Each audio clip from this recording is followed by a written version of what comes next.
Wang Yibo stood on the threshold of the Xiao family's ancestral home, a place steeped in history and an atmosphere of quiet, unyielding tradition. The garden was a masterpiece of manicured precision, every bonsai tree and koi pond a testament to the family's deep-rooted respect for order and heritage. He felt a familiar knot of apprehension in his stomach. He had faced down angry paparazzi, navigated treacherous stunt sequences, and even confronted a collapsing building, but this felt like the most formidable challenge yet, a formal family dinner. A week had passed since the cultural center's collapse and his heroic act. His arm was still in a sling, a constant reminder of the chaos and sacrifice. In that time, something had fundamentally shifted. Mr. Wang, a man who had only ever seen him as a transient threat, had been transformed. His gratitude was a quiet, profound thing that manifested in small, powerful gestures. He had sent him the finest medical specialists, had called him every morning to check on his recovery, and had insisted on this dinner. It was, Wang Yibo knew, an unofficial rite of passage. The dinner was not a raucous affair. It was a formal, somber procession of traditional Chinese dishes, each one a work of art. The table was silent, save for the quiet clink of porcelain and the murmured conversations of Xiao Zhan'S extended family. Wang Yibo sat beside XiaoZhan, acutely aware of every judging eye. They saw his sling, his carefully chosen, simple black suit, and the tattoo peeking out from beneath his sleeve. He felt like an exhibit, a specimen being examined for flaws. Then, a distant relative, a man with a sharp tongue and a reputation for speaking his mind, broke the silence. "Wang Yibo," he said, his voice a low, pointed challenge. "They say you saved my brother-in-law. A very brave act. But bravery is fleeting. A career in your profession, it's a passing trend. What of stability? What of the future?" The words hung in the air, a final, public test. Wang Yibo didn't flinch. He put down his chopsticks and looked directly at the man, his gaze as steady and unwavering as Mr. Wang's had ever been. "I have no control over trends, sir," he began, his voice calm, but with an undercurrent of fierce conviction. "The world changes. Industries change. But courage, that is a choice. You choose to be brave not for a trend, but because it is the right thing to do. The cultural center may have fallen, but it was not because of a flaw in the design. It was a structural sabotage." The entire table fell silent. This was a detail the media had not yet reported. A hush fell over the room as Mr. Wang's head snapped up, his eyes widening in shock. "Sabotage," the relative scoffed. "What are you talking about?" "A minor design flaw was deliberately exploited," Wang Yibo continued, his voice now a low, powerful narrative. "A rival company, knowing Mr. Wang's design was near perfect, planted small explosive charges to weaken the central column's foundation. It was a well-orchestrated plan to ruin his reputation. They never expected me to be there, and they never expected me to know the inner workings of building design." The mind-blowing scene unfolded when he began to describe the sabotage in stunning detail. He spoke not in platitudes, but in the precise, technical language of an architect. He described the stress points, the explosive compounds used, and the secondary flaws that the saboteurs had exploited. He explained how the rhythmic vibration of the music from the gala was used to create a resonance effect, a small, subtle force that weakened the structure until it finally gave way. He spoke with the quiet authority of a man who had seen the schematics, who had felt the building shudder, and who had risked his life to save it. His knowledge was not a passing trend, it was a profound, deeply researched passion. Mr. Wang stared at him, his face a mask of dawning horror and profound respect. The man he had dismissed as an artistic dilettante knew more about his life's work than most architects. The man he had seen as a liability had just uncovered the devastating truth about his near-death experience. The public had been told it was a building malfunction. Wang Yibo had just revealed it was an assassination attempt. The room was in a state of stunned silence. The elder relative, his face pale with shock, had no rebuttal. He had asked for stability, and Wang Yibo had just shown them a different kind of stability. The stability of a man who could not only save a life but also dismantle a criminal conspiracy with his knowledge and his quiet resolve. When Wang Yibo finished, the silence was broken not by a challenge, but by a single powerful sound. Mr. Wang rose from his chair. He walked around the long table, his eyes locked on Wang Yibo. He didn't speak a word. He simply reached out and took the sling off Wang Yibo's injured arm, holding it for a moment before placing it gently on the table. It was a silent gesture, a symbolic removal of the injury that had defined their last week. And then, he did something no one had ever seen him do. He bowed. Not a formal, polite bow, but a deep, respectful gesture of profound gratitude. He had not just accepted Wang Yibo, he had welcomed him as a part of the family, a protector, and a son in all but blood. The rest of the evening was a blur of quiet conversation and open respect. The questions about Wang Yibo's career, his future, his stability, all fell away. The family saw not a celebrity, but a man of honor, courage, and a deep intellectual passion that had just saved their patriarch. The final scene was the most touching. As they were leaving, Mr. Wang put a hand on Wang Yibo's shoulder and gave a gentle squeeze. "My son," he said, his voice thick with emotion, "is a good man. You are worthy of him." It wasn't a question, but a statement. And in that moment, Wang Yibo felt a sense of peace he had never known. The world might see him as a chaotic force, but in this quiet, orderly home, he had just been accepted as a cornerstone. The Xiao family's ancestral home was a masterpiece of old-world grandeur, a place where every polished piece of furniture, every ancient scroll on the wall, and every meticulously pruned bonsai tree told a story of tradition and heritage.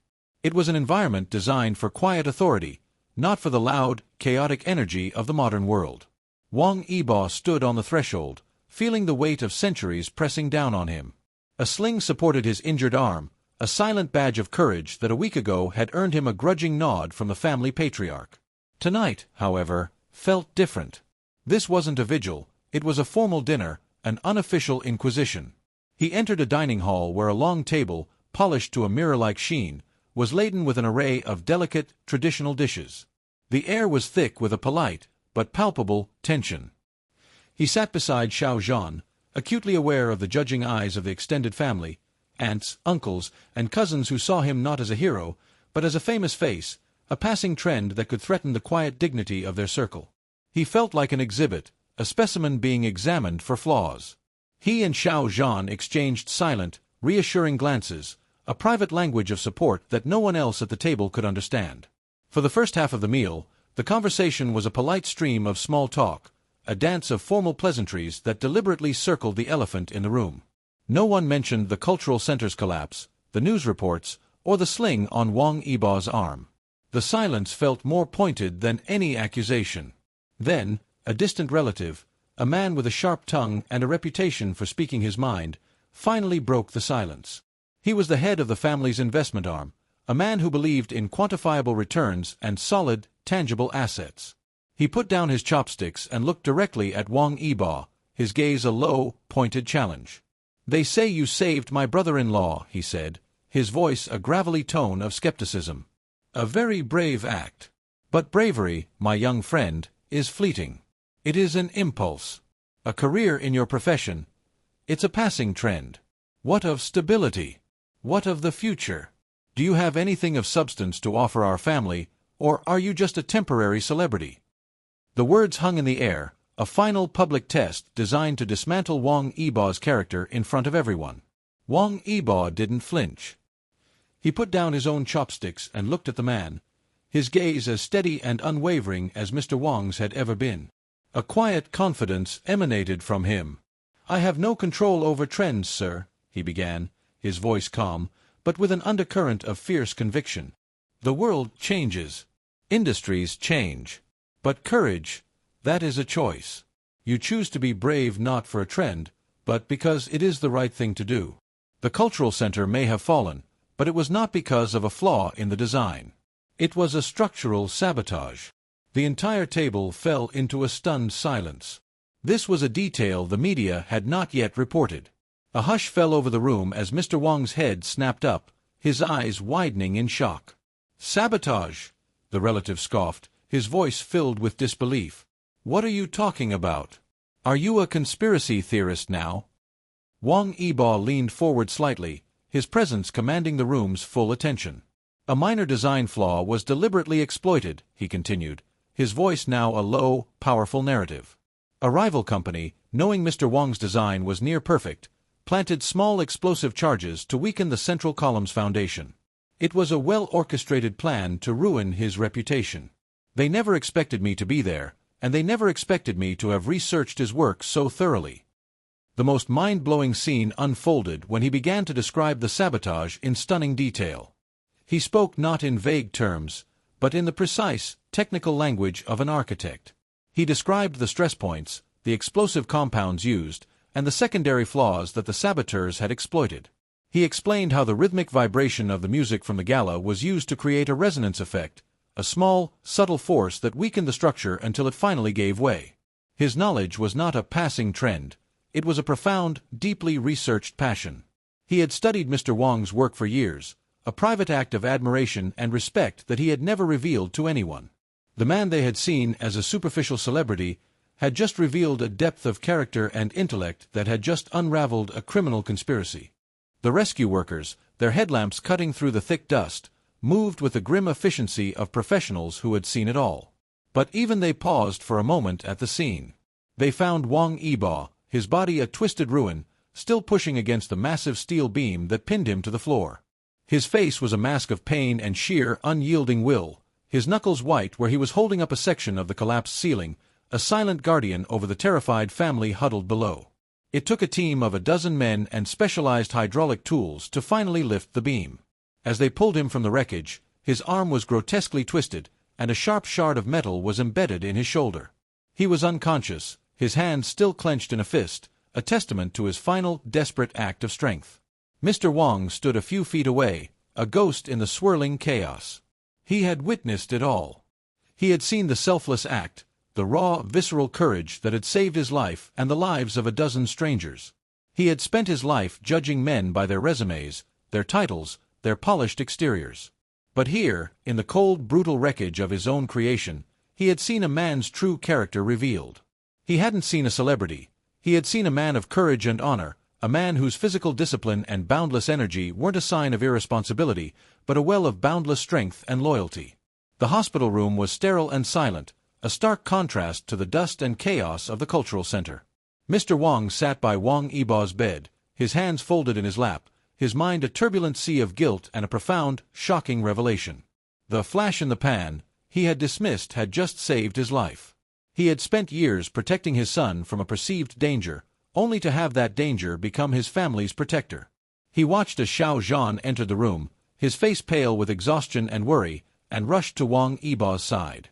The two men's hands found each other, a silent language of love and relief that needed no words. Mr. Wang watched them, and for the first time, he truly saw. He saw the deep, abiding connection between them, a bond forged not in the frivolous world of celebrity, but in the crucible of a life-or-death moment. He had been so blind, so focused on his own preconceived notions of what was respectable. He had judged a man by his cover, not by the courage that ran through his veins. The emotional climax wasn't a tearful exchange or a dramatic speech. It was a simple, profound sight of Mr. Wang, a man of quiet pride and deep-seated prejudice, reaching out and gently placing his hand on Wang Yibo's uninjured arm, a gesture of silent, final, and absolute acceptance.